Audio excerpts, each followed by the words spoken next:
ما في الدنيا معروفا واتبع سبيل من مناب إلي ثم إلي مرجعكم فأنبئكم بما كنتم تعملون يا بني إنها إن تك مثقال حبة من خردل فتكن في صخرة أو في السماوات أو في الأرض يأتي بها الله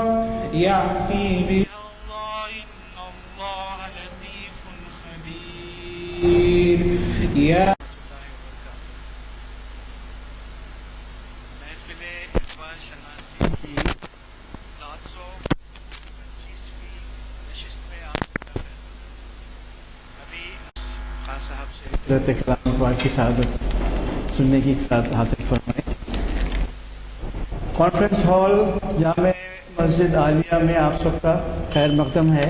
آج کے مقرر کے تعارف کی چندہ کوئی ضرورت نہیں ہے، اس لیے کہ آپ ہماری کئی محافل کو ہمیشہ مخاطب کر چکے ہیں۔ جناب مستر مجاز صاحب، آج ان کا خود کا تجویز کردہ عنوان ہے حکمت فرعونی تجزیاتی مطالعہ۔ تو میں گزارش کرتا ہوں کہ عالی جناب تشریف لائیں اور اپنے خیالات کا اظہار فرمائیں۔ کو تھام لے ساقی نشا پلا کے گرانا تو سب کو آتا ہے، نشا پلا کے گرانا تو سب کو آتا ہے، مزہ تو جب ہے کہ گرتوں کو تھام لے ساقی، نشا پلا کے گرانا تو سب کو آتا ہے، مزہ تو جب ہے کہ گرتوں کو تھام لے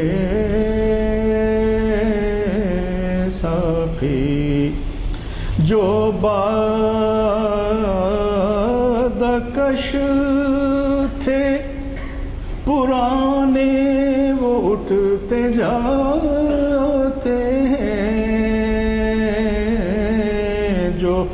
جو بادکش تھے پرانے وہ اٹھتے جاتے ہیں، کہیں سے آب بقائے دوام لے ساقی، کہیں سے آب بقائے دوام لے ساقی۔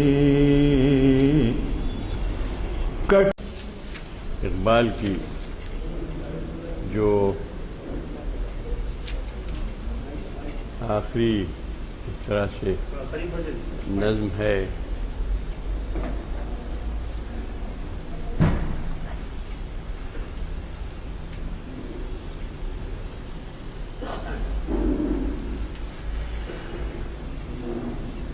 یہ سب سے پہلے 1936 میں شائع ہوئی تھی، پھر اس کے بعد 44، 47، 58، 64، 66، 72، 70 بجسی تک اس کے لاہور سے ایڈیشن نکلے، تو ہمارے پاس بھی کافی شائع ہوئے ان کے ایڈیشن۔ تو اس میں اقبال نے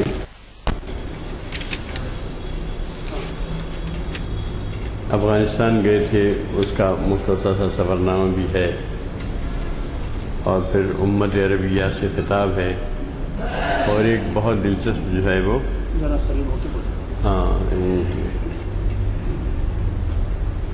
پھوٹ پر، ہندوستانیوں کی پھوٹ پر ان کے ایک نظم ہے، وہ ہم بعد میں پڑھیں گے۔ تو پچھلی مرتبہ ہم نے ان کی پہلی نظم حکمت کلیمی پڑھی تھی، اس کے بعد ان کی دوسری نظم ہے حکمت فرعونی۔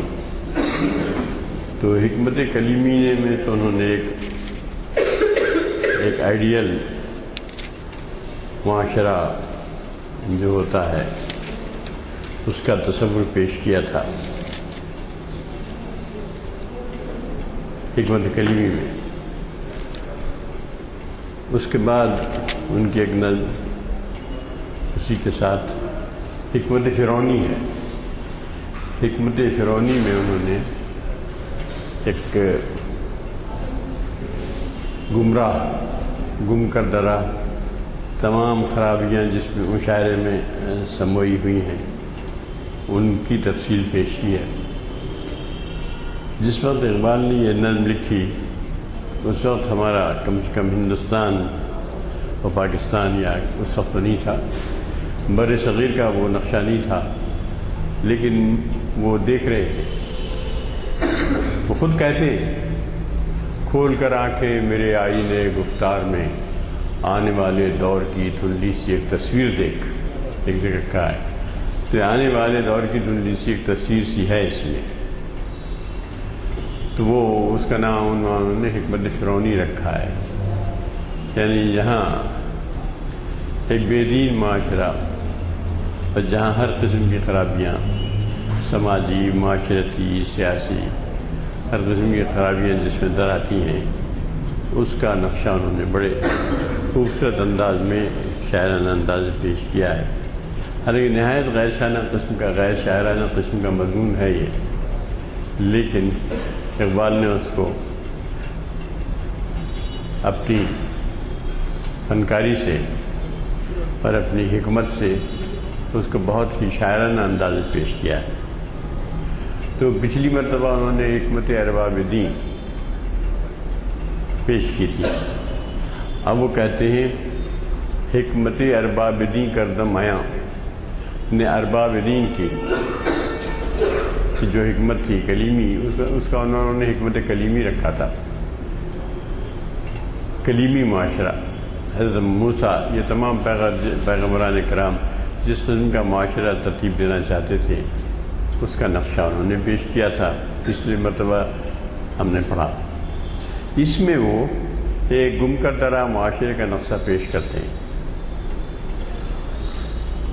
تو وہ کہتے ہیں کہ اب ہم ایک ایک شعر سے پڑھیں گے آگے تاکہ اس کا ان کے کلام کا لطف بھی آ سکے، ورنہ اس کو ایک عام طور پر اس میں جن چیزوں کا ذکر ہے اس کو بیان کر دیا جائے تو اس کے کوئی خاص اثر پیدا نہیں ہوتا۔ تو وہ کہتے ہیں کہ حکمت ارباب دی کردم آیا، یعنی ارباب دی کی یعنی حکمت کلیمی جو ایک تو جو ایک ان کی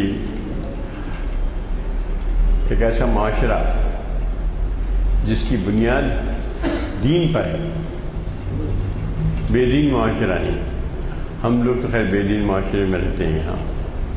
تو وہ کہا کہ حکمت ارباب دین کردم آیا، میں نے حکمت ارباب دین پچھلے صفحات میں بیان کر دی ہے۔ اب کہتے ہیں حکمت ارباب دین ارباب کی را ہم بداں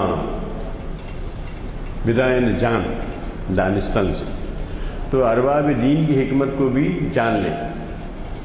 حکمت ارباب کی یعنی کینے سے ایک ارباب کی میں نے حکمت بیان کر دی ہے، اب حکمت ارباب دین بھی تو اس کو جان لینا چاہیے۔ حکمت ارباب کی کیا ہے؟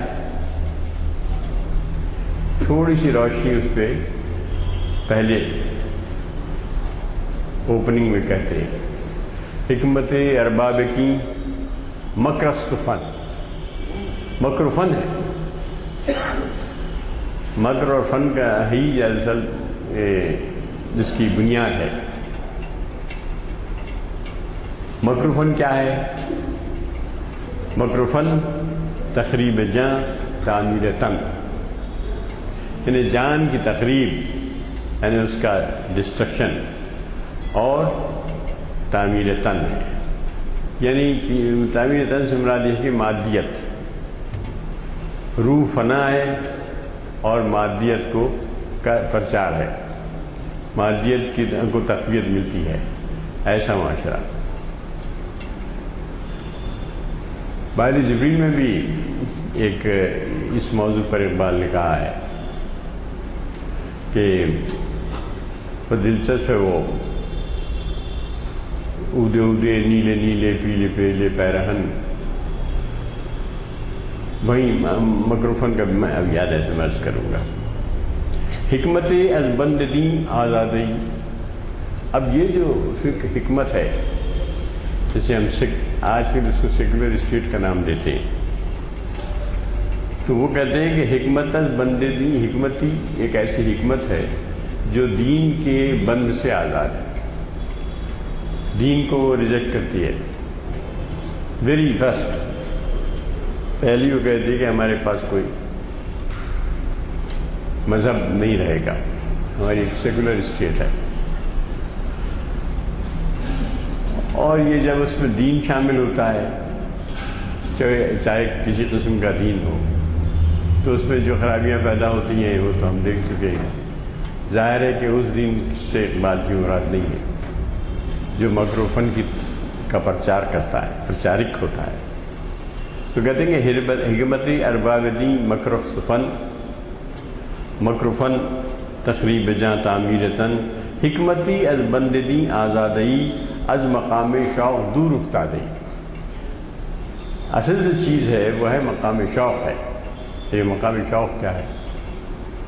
اس کی بیسک، اس کا جو کی ورڈ ہے وہ ہے مقام شوق، ایک ایسا معاشرہ جو مقام شوق میں قیام کرتا ہے۔ شوق، ذوق و شوق، نظم بھی اقبال کی ذوق و شوق، تو وہ اس معاشرے کی بنیاد شوق ہوتا ہے۔ از مقام شوق دور افتادی، اور اس کرتا کیا ہے کہ بند دین سے آزاد ہوتا ہے۔ تو ظاہر ہے جب بند دین سے آزاد ہو جاتا ہے تو بڑی خرابی پیدا ہوتی ہے، لیکن جب بند دین آتا بھی ہے، ہمارے ہاں ہوا ہے نا کچھ پچھلے دنوں، کچھ عبادت گاہوں کو توڑا گیا، یہ ہوا وہ ہوا، تو وہ کیا تھا؟ بند دین میں شامل ہونا تھا۔ تو اقبال ایسے بند دین کا پرچار نہیں کرتے، پر صاحب کہتے ہیں کہ ایسا دین، یعنی دین اسلام، ان کھلے الفاظ میں۔ افسوس یہ ہے کہ ہمارے پڑوس میں بھی بند دین کی صحیح تعبیر نہیں ہوئی۔ مکتبس تدبیر او گیرت نظام، پہلا جو ہے انسٹیٹیوشن وہ ہے اسکول، تعلیم، کالج۔ وہ کہتے ہیں کہ مکتبس تدبیر او گیرت نظام، تو تعلیم جو ہوتی ہے، تعلیم میں اسکول، اس میں وہی تعلیم دی جاتی ہے جو بند دین سے آزاد ہو، وہ تعلیم دی جاتی ہے۔ تا بقام خواجہ اندیشت غلام، تاکہ غلام جو ہے اپنے خواجہ یعنی مالک، آقا، تو تاکہ اپنے آقا کے حکم پر چلنے کی اس کو تعلیم دی جاتی ہے۔ مخصوص ذہن کی تعمیر ہوتی ہے اس کی، کہ وہ اس کا جو آقا ہے، جو کہنا چاہیے برسر اقتدار طبقہ ہے، اس کے نہج پر، اس کے اصولوں پر چلنے کی اس کو تعلیم دی جاتی ہے۔ تا بقام خواجہ، خواجہ کے مقصد سے، کام یعنی مقصد، تاکہ خواجہ کے مقصد پر اندیشت غلام بھی اپنا اندیشہ، اپنی فکر تعمیر کرے۔ اس کے بعد کہتا ہے شیخ ملت با حدیث دل نشین، اور جو ان کے شیخ ہوتے ہیں ملت کے، وہ بر مراد او کنت تجدید دین، دین کی تجدید کرتے ہیں، دین کے نئے طریقوں سے اس کا تعبیر کرتے ہیں، انٹرپریٹ کرتے ہیں۔ تو اقبال نے ایک اور نظم بھی لکھی ہے، نام لے لیا انہوں نے کہ حضرت احمد حسین تھے کہ وہ ارمغان حجاز میں ہے وہ نظم، فارسی نظم ہے، تو وہ اس میں وہی کہتے ہیں کہ حافظ کے شعر سے ماخوذ کرتے ہوئے کہ خاک مکہ ابو جہل نیچے بولے جبیست۔ حافظ نے کہا ہے کہ صہیب روم سے آگے ہوئے لیکن ابو جہل خاک مکہ سے ہوا اور اسلام دین قبول نہیں کیا، وہ اس کا انجام ایسا ہوا۔ تو کہتے ہیں خاک مکہ ابو جہل نیچے بولے جبیست۔ یہ عجیب بات ہے کہ خاک مکہ سے ابو جہل اٹھتا ہے، تو اس کو انہوں نے لیا اقبال نے کہ خاک ندوہ حسین احمد دیوبند حسین احمد نیچے بولے جبیست حضرت حسین احمد پر، مگر بعد میں اقبال نے اس کا اعتراف کیا کہ میں نے وہ غلطی کی اور نظم مجھے نہیں آنا چاہیے تھا۔ لیکن ہوا کیا کہ جب ارمغان حجاز ترتیب دی گئی جو اقبال کے انتقال کے بعد شائع ہوئی، اس میں وہ نظم شامل کر لی گئی۔ اقبال نے تو اس کو رد کر دیا تھا اور ان سے ہوئی تھی گفتگو ہوئی تھی، اور بہت سے علماء نے اختلاف کیا تھا اقبال کے اس خیال سے۔ حسین احمد مدنی پر جنہوں نے تنقید کی تھی وہ نہیں رکھنا چاہتے تھے، مگر چونکہ اقبال کے انتقال کے بعد وہ نظم چھپی 1938 میں چھپی، مگر اقبال کا انتقال 1938 اپریل میں ہوا اور وہ چند مہینے بعد چھپی، نومبر میں چھپی شاید، تو اس میں وہ نظم شامل ہو گئی، اس کو شامل نہیں ہونا چاہیے تھا۔ تو وہ کہتے ہیں کہ شیخ ملت با حدیث دلنشین، بڑی دلنشین حدیث، بڑی دلنشین باتیں کرتا ہے۔ حدیث سے مراد یہاں حدیث نبی کریم صلی اللہ علیہ وسلم نہیں ہے بلکہ ان کی اپنی گفتگو، حدیث بمانے قول۔ شیخ ملت با حدیث دلنشین بر مراد او کنت تجدید دی، سرود بر سر ملت کے ملت از وطن است۔ کہا ہے اس میں انہوں نے کہ انہوں نے جو ہے آ کے کہا کہ ملت جو ہے وطن سے بنتی ہے۔ اقبال اس کے سخت خلاف تھے۔ اس دور میں جا مور میں اور ہے جا مور ہے میں اور ساقی نے بنا کی روش لطف کرم، ان تازہ خداؤں میں بڑا سب سے وطن ہے، جو پیرہن اس کا ہے وہ مذہب کا کفن ہے۔ تو اقبال جو ہے وطن کی بنیاد جغرافی پہ نہیں رکھتے، تو وہ یہی کہتے ہیں کہ بر مراد او کو نہ تجدید دین کرتا ہے جو اس کا شیخ ہوتا ہے، یعنی جو مذہبی رہنما ہوتے ہیں، مذہبی لیڈرز ہوتے ہیں، ان کے بارے میں۔ از دم او وحدت قوم دنی، اس کی وجہ سے قوم کی جو وحدت ہے وہ دو نیم ہو جاتی ہے، دو ٹکڑے ہو جاتی ہے، اتحاد باقی نہیں رہتا، دو ٹکڑے ہو جاتی ہے۔ کس حریفش نیست جز چوب کلیم، اب اس کا کوئی حریف نہیں ہے سوائے چوب کلیم کے۔ حکمت کلیمی میں تفصیل بیان کی ہے اس کی کہ اس کا حکمت فرعونی کا اگر کوئی توڑ ہے تو وہ چوب کلیم ہے۔ جیسے کہا ہے کہ گزر اس دور میں ممکن نہیں بے چوب کلیم، تو یعنی چوب یعنی ڈنڈا کو علامت ہے طاقت کی اور قوت کی، تو اس سے اس کو ختم کرنا پڑتا ہے۔ طاقت کا استعمال نیک مقصد کے لیے کرنا چاہیے۔ کوئی کہہ رہے ہیں وہ بر مراد کس حریفش نیز جس چوب کلیم، چوب کلیم سے ہٹ کر کوئی اس کا حریف نہیں ہے۔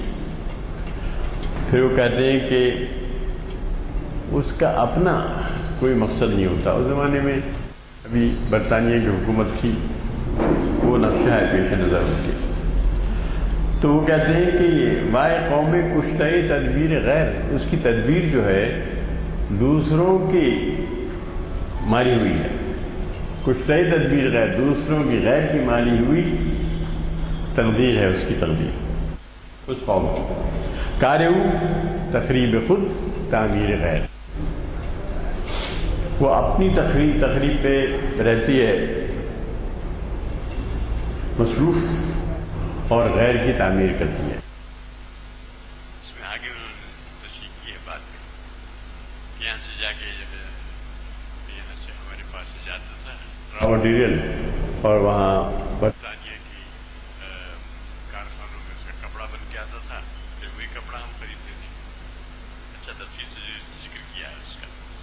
تو وہ کار تقریب خود تعمیر ہے. می شبت در علم فن صاحب نظر از وجود خود نگردت باخبر. علم و نظر سے تو بہت باخبر رہتا ہے، وہ صاحب نظر بھی ہو جاتا ہے. سارے علوم و فنون میں اس کو بڑی حاصل ہوتی ہے، نظر حاصل ہوتی ہے، لیکن اپنی از وجود خود نگردت باخبر، خودی اپنے خودی سے بات نہیں ہوتا. اس کو خودی کو الفاظ استعمال کیے بغیر وہ بیان کر رہے ہیں. از وجود خود بگردت نگردت باخبر، یعنی اپنے وجود سے بے خبر رہتا ہے. دوسرے کی فلسفہ، دوسرے کی تعلیم، سب اس سے باخبر رہتا ہے اور صاحب نظر رہتا ہے. علم و فن میں بہت آگے رہتا ہے.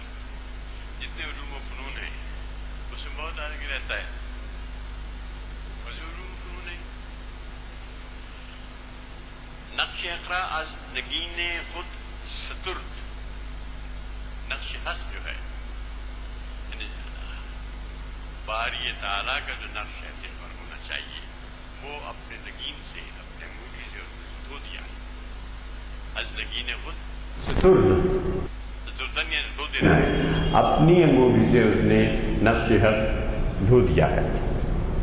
در ضمیرش آرزوہا زاد و مرد، اس کے زمین میں آرزویں پیدا ہوتی ہیں اور مر جاتی ہیں. پرورش کی بات ہے، کچھ آرزو پیدا ہوتی ہے پھر وہ ختم ہو جاتی ہے. آرزو تو بہت ضروری چیز ہے. کئی جگہ ذکر کیا ہے اقبال نے، موج کی آپ روح فراق، قطرے کی آپ روح فراق والی نظم میں آرزو کا ذکر کرتے ہیں. وہ کہتے ہیں کہ اہم جو چیز ہے وہ فرد ہو یا قوم ہو، اس کے دل میں ایک آرزو ہونی چاہیے. جب تک آرزو نہیں ہوگی وہ جستجو نہیں کرے گا. وہ یہی کہتے ہیں کہ اس میں کیا ہو رہا ہے کہ اس کے ضمیر میں آرزو پیدا ہو رہی ہے اور پھر مر جا رہی ہے. ایک غلام قوم کے پاس جس کے حکمران کوئی اور ہو. در ضمیرش، اس کے ضمیر میں آرزوہا، آرزویں ذات یعنی پیدا ہوئی، وہ مرد اور ختم ہو گئی. یعنی آرزو کی پرورش نہیں کر پاتا. وہ آرزو پیدا تو ہو جاتی ہے کیونکہ وہ تو تقاضۂ فطرت ہے، لیکن اس آرزو کی پرورش نہیں ہوتی. اب اس کے بعد معاشرے کے جو افراد ہیں ان کا نقشہ کھینچتے ہیں. سب سے پہلے وہ کہتے ہیں، نوجوانوں کا ذکر کرتے ہیں، بے نصیب آمد سے اولاد غیور. اس کی اولاد جو ہے بے نصیب رہتی ہے غیور سے، غیرت مندی سے. غیرت مندی اس کی اولاد میں نہیں ہوتی. بے نصیب آمد از اولاد جہاں بطن چوں مردئی در خاک گور. اس کے جسم میں جان ایسی ہے جیسے مردہ جو دفن ہے قبر میں، در خاک گور. قبر میں جیسے مردہ دفن ہے ویسے اس کے تن میں جان ہے. تن گویا کہ اس کا ایک مردہ ہے اور اس میں جان ہے. یہ اولاد ہے ایک ایسے معاشرے کی. پھر کہتا ہے، یہ تو قصہ نوجوانوں کا ہوا. پھر کہتا ہے کہ از حیا بیگانہ پیرانے کن، اور جو بوڑھے بزرگ لوگ ہیں وہ حیا سے بیگانہ. اور نوجوانہ چون زنا مشغول تن، اور جو نوجوان ہیں وہ میک اپ میں رہتے ہیں. مشغول تن سے مراد میک اپ، جسم کو سنوارنے میں، بہت بھڑکیلے کپڑے پہننے میں اور میک اپ میں مصروف رہتے ہیں. عورتوں کی طرح چون زنا مشغول تن، عورتوں کی طرح مشغول تن رہتے ہیں. از حیا بیگانہ ویرانے کون. آپ نے دیکھا ہوگا جیسے بڑے لوگ بھی ہوتے ہیں جو نوجوانوں میں بیٹھ کر بڑی بےہودہ گفتگو بھی کرتے ہیں. حیا بیگانہ ہوتی ہے ان کی گفتگو. ان کے پاس کوئی انہیبیشنس نہیں ہوتے. Free of all inhibitions. ہر طرح کے انہیبیشن سے آزاد رہتے اور گفتگو کرتے. حاشی بھی آ جاتی ہے. وہی کہہ رہے ہیں حیا بیگانہ پیرانے کو. بوڑھے جو ہیں وہ حیا سے بیگانہ ہیں اور نوجوان جو ہیں وہ عورتوں کی طرح مشغول تن. اب دردلیشاں آرزوہا بے ثبات. ان نوجوانوں کے دلوں میں آرزو ہی پیدا نہیں ہوتی. دردلیشاں شاہ یعنی ان کے دلوں میں، نوجوانوں کے دلوں میں آرزویں بے ثبات ہوتی ہیں. کوئی مضبوط قدم آرزو نہیں ہوتی. فقیر آرزویں ہوتی ہیں. آرزوہا بے ثبات مردہ زوین از بطون امہات. امہات یعنی مائیں. ماؤں کے پیٹ سے مردہ پیدا ہوتے ہیں. زندہ نہیں رہتے ہو. یوں تو سانس لیتے ہیں، چلتے ہیں، پھرتے ہیں، لیکن وہ مردہ پیدا ہوتے ہیں. جس کو کہتے ہیں اسٹل بال ہوتے ہیں. نوجوان تو ہیں مگر دے آر اسٹل بال. زندگی کے ان میں آثار نہیں ہوتے، آرزویں ان میں نہیں ہوتی. تو وہ کہتے ہیں. اور اس کے بعد لڑکیوں کا ذکر کرتے ہیں. دختران او بزلف خود اسیر. اس کی جو لڑکیاں ہیں، دختران ہیں، وہ اپنی زلف میں آپ اسیر ہیں. یعنی اپنے حسن پر آپ فدا ہیں. بزلف خود اسیر. شوخ چشم شوخ چشم ہے. ان کی آنکھوں میں حیا نہیں ہوتی اور خود نما ہے اور اپنے آپ کو نمایاں کرتی ہیں. اپنے لباس سے، اپنی وضاحت سے، اپنی مینرزم سے خود نما ہوتی ہیں اور پرتگیر ہوتی ہیں. چھوٹی چھوٹی چیزوں کو پکڑ رہی. یہ اس کی لڑکیوں کا نقشہ ہے، نوجوانوں کا نقشہ ہے، خواتین کا یہ نقشہ ہے. اور پھر انہیں اس کا مزید کہتے ہیں، بہت سخت کہتے ہیں، ساختہ پرداختہ دل باختہ. ساختہ پرداختہ یعنی بنی سنوری ہوئی ہوتی ہے. ساختہ پرداختہ. دل باختہ اور دل کہیں ہاری ہوئی رہتی ہے. دل باختہ. ابروہاں مثل دو تیغ یافتہ. اور ابرو جو ہیں، یہ جو ابرو ہوتے ہیں یہ مونڈ دیے جاتے ہیں. میک اپ جب ہوتا ہے تو ابرو کے پھر بہت خاص قسم کے ابرو پینسل سے بنائے جاتے ہیں. اس کا ذکر کر رہے ہیں. ابروہاں مثل دو تیغ یافتہ. جیسے دو تیغ یافتہ ہے ویسے ابرو رکھتے ہیں. تو کسی شاعر نے بھی کہا ہے، ابرو نہ سنوارا کرو کٹ جائے گی انگلی، نادان ہو تلوار سے کھیلا نہیں کرتے. تو اس قسم کے وہ کہتا ہے کہ بالکل ابرو ایسے بنے ہوئے رہتے ہیں جیسے دو تیغ یافتہ ہیں، کھینچی ہوئی تلوار. اب اس کے بعد ان کی جو اڑیانی ہے اس کا نقشہ کیسے اچھے انداز میں بیان کیا ہے. دیکھیے آپ. سائد سیمی نشاں عیش نظر. ان کی جو سائد سیمی ہوتی ہے یعنی کلائی، وہ عیش نظر رہتی ہے، دوسروں کے لیے عیش کا سامان بنتی ہے. یہاں سے یہاں تک کھلی رہتی ہے. وہ تو اقبال تو صرف سائد سیمی کہہ رہے ہیں، آج کل تو یہاں سے کھلی رہتی ہے. سائد سیمی نشاں عیش نظر، دوسروں کے لیے عیش کا سامان ہے. اب اس کے بعد دیکھیے استعارہ لاتے ہیں اقبال. اب اس سے زیادہ نہیں کہہ سکتے تھے. وہ سینہ ماہی بموج اندر نگر. دیکھیے اب کیسے استعارے کی زمانے بیان کر دیا ہے. سائد سیمی نشاں عیش نظر، سینہ ماہی بموج اندر نگر. یعنی موج کے اندر مچھلی کا جو سینہ ہے اس طرح کا منظر پیش کر رہے ہیں. سینہ ماہی بموج اندر نگر. یعنی موجوں کے اندر جیسے مچھلی رہتی ہے تو مچھلی کا جیسے سینہ نظر آتا ہے، اس انداز سے وہ ان کا نقشہ رہتا ہے. ایک استعارہ کے انداز میں پیش کر کے وہ آگے بڑھ جاتے ہیں. سینہ ماہی و موج اندر نگر. اب اس کے بعد کہتے ہیں کہ یہ اس کے بوڑھے ایسے ہیں، جوان ایسے ہیں، لڑکیاں ایسی ہیں. اب پیران جو بوڑھے ہیں وہ بے حیائی گفتگو کرتے ہیں. ملت خاکستر او بے شرر. یہ ایک ایسی ملت ہے جس کی خاک میں کوئی شرر نہیں ہے، زندگی کی کوئی رمق نہیں ہے. ملت خاکستر او بے شرر، صبح او و شام او تاریک تر. وہ کہتے ہیں کہ اس کی صبح اس کی شام سے بھی زیادہ تاریک ہوتی ہے. ایک ایسا معاشرہ جس کے افراد ایسے ہیں. پھر کہتے ہیں اب ان کی زندگی کیا مقصد ہے؟ ان کی زندگی کا مقصد صرف اور صرف روٹی کمانا، بس.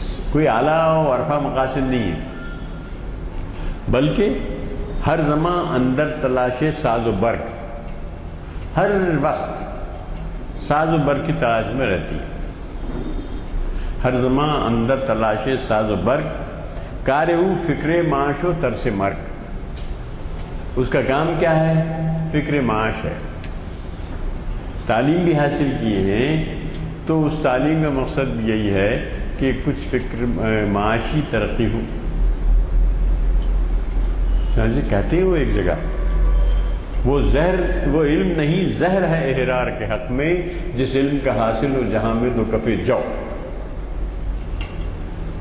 کہ وہ علم نہیں ہے بلکہ وہ زہر ہے احرار کے حق میں، یعنی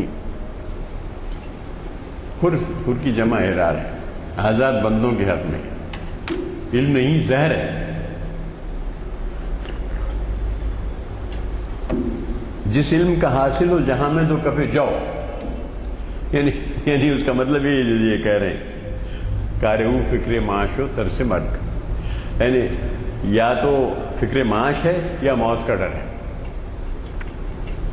موت کا ڈر بھی بڑی خراب چیز ہے. چنانچہ ایک نظم بڑی زبردست نظم ہے اقبال کی، کہتے ہیں کہ فتویٰ ہے شیخ کا یہ زمانہ قلم کا ہے، اس دور میں رہی نہیں تلوار کارگر. یہ حضرت احمد حسین مدنی نے جو فتویٰ دیا تھا اس سلسلے کی نظم ہے یہ کہ ممنوع ہے جہاد وغیرہ. فتویٰ ہے شیخ کا یہ زمانہ قلم کا ہے، اس دور میں رہی نہیں تلوار کارگر. ہم پوچھتے ہیں شیخ کلیسا نواز سے، مشرق میں جنگ شر ہے تو مغرب میں بھی یہ شر. یہاں شر جنگ ہے تو مغرب تو جنگ لڑتا ہی. اس زمانے میں پہلی جنگ عظیم ہوئی تھی، دوسری جنگ عظیم نہیں ہوئی شروع. 1939 میں ہوئی، اقبال کا 38 میں انتقال ہوا. 39 سے 45 تک ہوئی دوسری جنگ عظیم، 5 سال غالباً. تو وہ تو بعد کا، وہ تو اور بھیانک تھی. پہلی جنگ عظیم ہو چکی تھی. تو وہ کہتے ہیں کہ مشرق میں جنگ شر ہے تو مغرب میں بھی یہ شر. اور حق سے اگر غرض ہے تو زیبا ہے کیا یہ بات ضرب کلیم میں ہے. اسلام کا محاسبہ یورپ سے درگزر. تو وہ اس میں وہ کہتے ہیں کہ کافر کی موت ہی سے لرزتا ہو جس کا دل، کہتا ہے کون اسے کہ مسلمان کی موت مر. بہت سخت کہا ہے کہ یہ تو وہی ہے ترس مرگ. کار او فکر معاش ہو ترس مرگ. دو ہی کام ہیں بس، موت کا ڈر اور فکر معاش کی فکر. دو ہی ہیں اور کچھ نہیں. کار او فکر معاش ہو ترس مرگ. اب اس کے بعد جو دولت مند لوگ ہیں، ہیوز اور ہیو ناٹس ہوتے ہیں نا، تو جو ہیوز ہوتے ہیں ان کا نقشہ کھینچا ہے. منمان او بخیلو عیش دوست. اس کے جو ہیوز ہیں، جو دولت مند ہیں، جن کے پاس روپیہ پیسہ ہے، وہ بخیل ہیں، خیرات نہیں کرتے، بخیل ہوتے ہیں. ایک صاحب کا قصہ معلوم ہوا کہ ان سے کہا گیا کہ زکوٰۃ نکالنا ہے تو کافی بڑی رقم نکل رہی تھی ان کی زکوٰۃ میں، 1,00,000 1.5 لاکھ نکل رہے تھے. تو میں کہہ رہی باپ رے اتنی رقم میں دے دوں گا تو میرے کاروبار کا کیا ہوگا؟ تو انہوں نے بڑی خوشی سے 10,000 دیے. تو یہ من مانے او بخیل، وہ عیش دو، مگر اپنے عیش دوستی میں خرچ کرتے ہیں، اپنے عیش و عشرت پر، اپنے بہت خوبصورت مکان کی تعمیر پر، اور پھر جناب اپنے بچوں کے جناب لباس پر اور سونے چاندی پر خوب خرچ کرتے ہیں. من مانے او بخیل و عیش دوست، غافل از مغزند و اندر بند پوست. مغز سے غافل ہیں، صرف پوست سے واقف ہیں، چھلکے میں ہے، میں مغز کی طرف جاتے نہیں. مذہب کا بھی تصور ہے تو صرف چھلکے کی حد تک ہے. گر زر طلبی گر جاں طلبی مذائقہ نیز، سعدی نے جب کہا گر جاں طلبی مذائقہ نیز گر زر طلبی سخندری نست.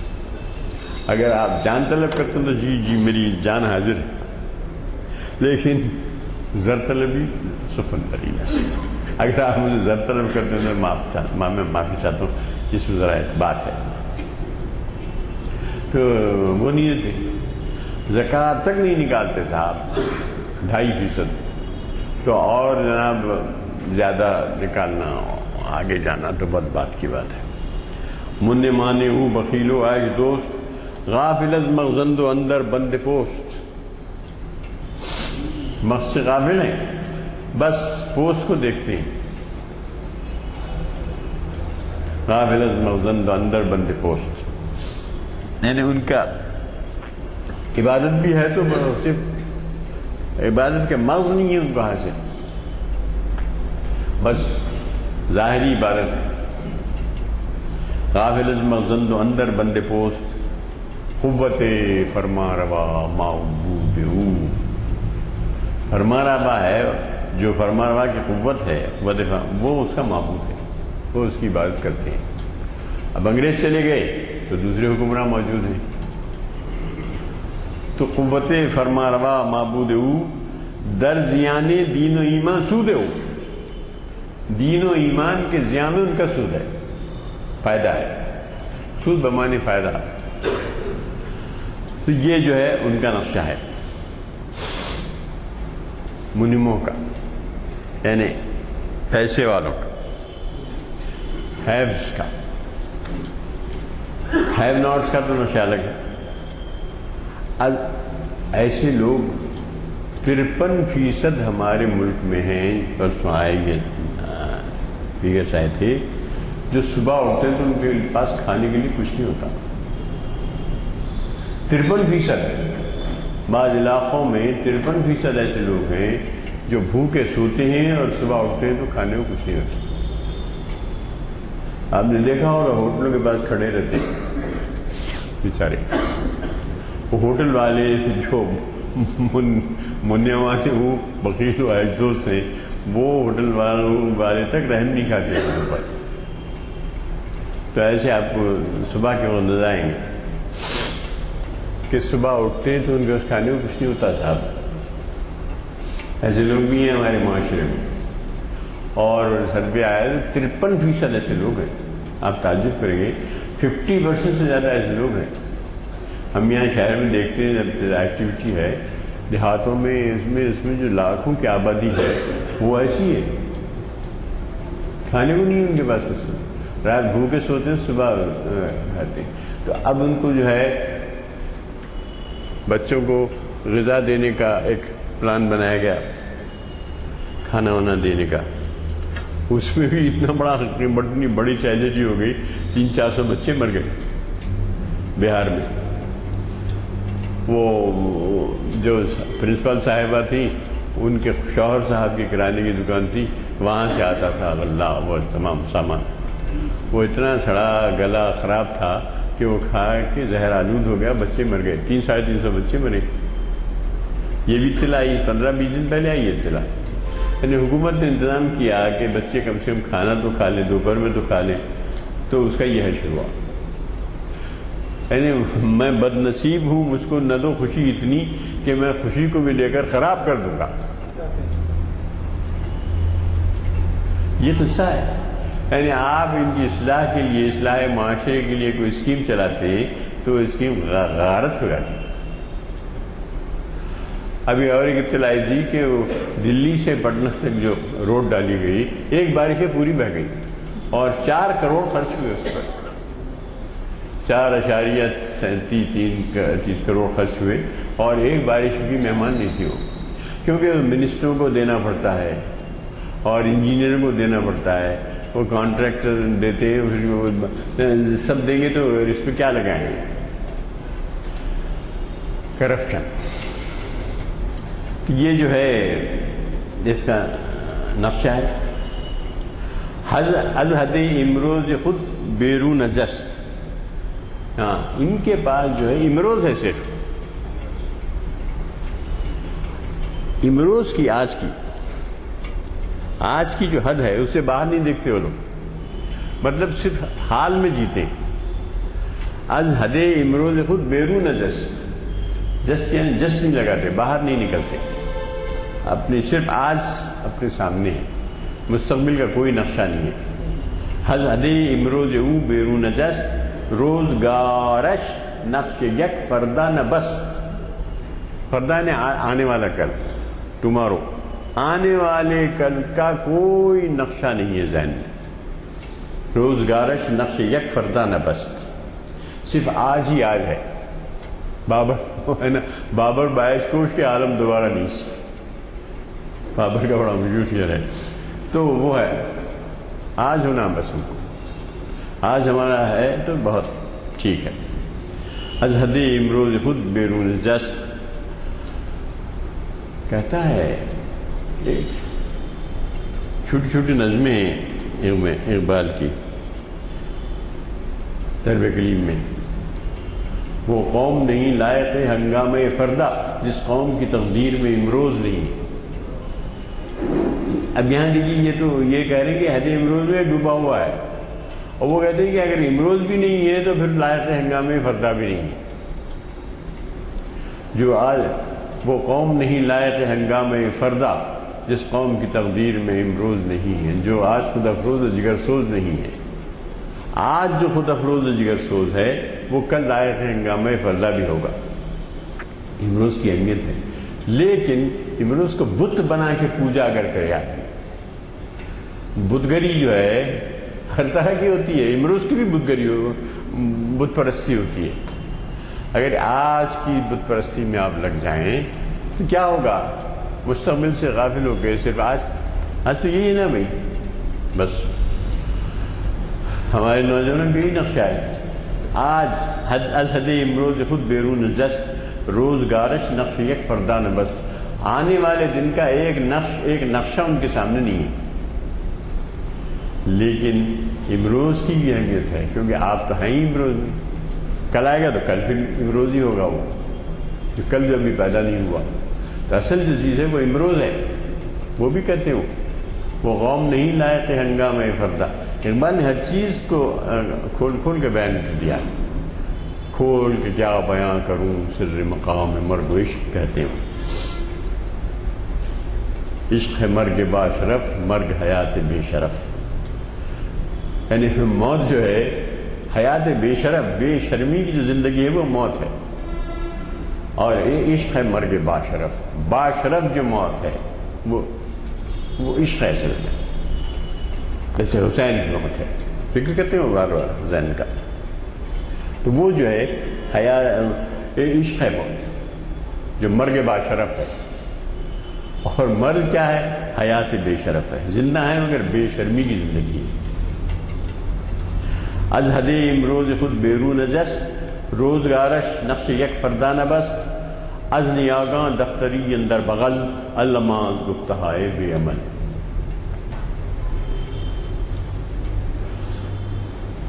از نیاگاں نے اپنے بزرگوں کا.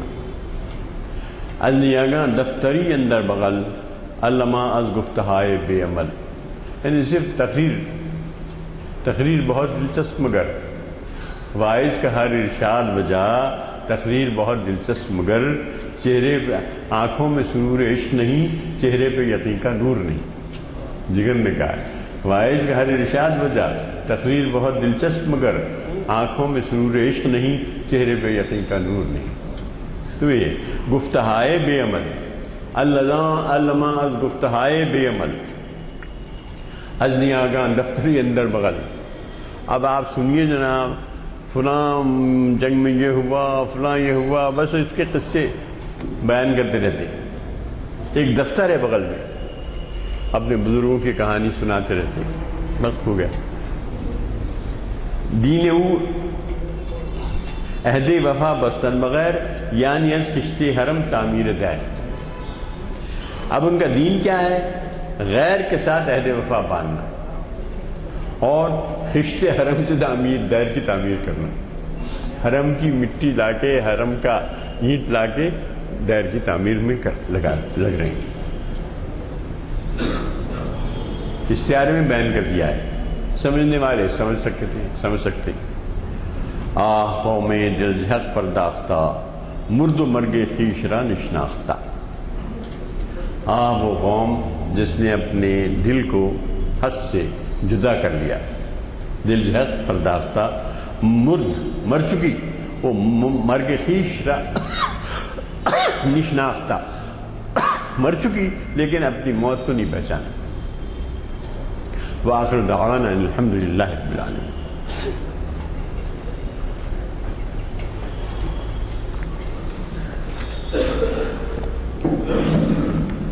السلام علیکم.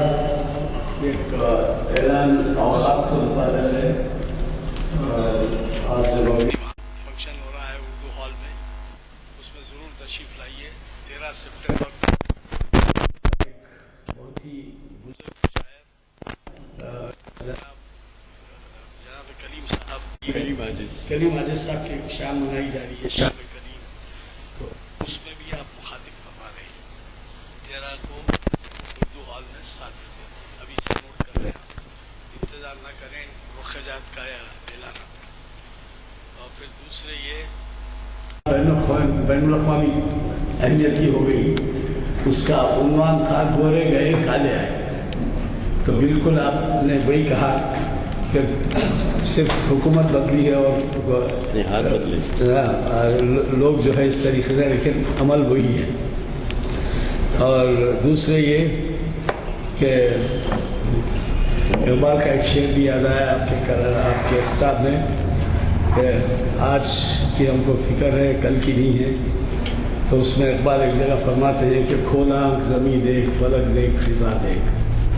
کھول آنکھ زمیں دیکھ، فلک دیکھ، فضا دیکھ، مشرق سے ابھرتے ہوئے سورج کو ذرا دیکھ. تو اب یا تو ہم یہ دیکھ رہے ہیں نا وہ دیکھ رہے ہیں، بلکہ صرف اپنے ذاتی مفاد میں کوشش و ہماری کاوش رہتی ہے. اور دوسرے یہ کہ آپ سے گزارش ہے کہ ان محافل کی اہمیت کو اگر آپ جانتے ہیں تو ترغیب دیجیے، نوجوانوں کو خصوصاً ساتھ لیتے آئیے. یہ ایک دن جا کے کرکٹ میچ دیکھتے ہیں، بیٹھ کے 3 گھنٹے ٹی وی دیکھتے ہیں. تو کیوں نہ جو ہے آپ ایک 45 منٹ کے لیے یہاں پر ان کو ساتھ دیتے آئیں یا ان کو ترغیب دیں. مجھے یقین ہے کہ یہاں پر کئی ایسا ایسے ہیں جن کا تعلق تعلیمات سے ہے، مدرس ہے یا کسی طریقے سے بھی تعلق ہے. وہ خصوصاً اس بارے میں ہمارے سفیر بن جائیں اور کوشش کریں. تو اللہ کا شکر ہے کہ آپ جیسے سوچ، اس سے پہلے بھی بتا چکا ہوں کہ ایک سال میں 45 نشستیں ہوتی ہیں، کیونکہ ہر ہفتہ نشست ہوتی ہے. لیکن 52 ہفتوں میں سے رمضان میں نہیں ہوتی، اور کوئی تقریب آ جائے یا کوئی ناگہانی صورت ہو تو نہیں ہوتی. تو 45 بھی اگر آپ رکھیں تو اب اس سے آپ تقسیم کر کے دیکھ لیجئے کہ 725 نشستوں کے کیا معنی ہے. تو میں یہ کہتا ہوں کہ جب اتنا آپ نے ہمت افزائی ہماری کی ہے اور اس سے استفادے کا موقع اٹھائے ہیں تو آپ کوشش کریں ہم پہ ہی نہ چھوڑیں، بلکہ یہ دیکھیں کہ پیچھے بھی 2-4 کرسی کیوں نہ خالی نہ رہیں. میں آج کے موقع حساب سے دعا کی گزارش کرتا ہوں. اور آپ کو بلیٹن نہ ملے ہوں تو یہ بلیٹن لے لیجیے اپنے ہاتھ. Gracias.